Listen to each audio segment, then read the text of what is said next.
तमाम मेहमानों को खुशामदीद किया जाता है। जो सबसे पहले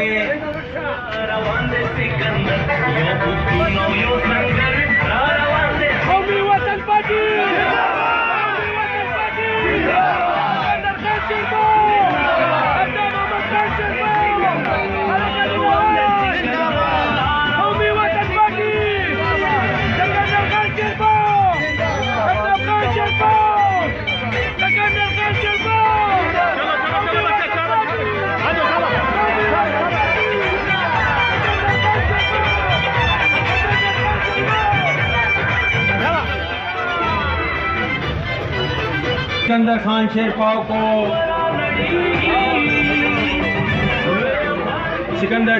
सिकंदर खान शेरपाव साहब को दिल की गहराइयों से गाजी कॉलोनी में खुशामदीद कहते हैं।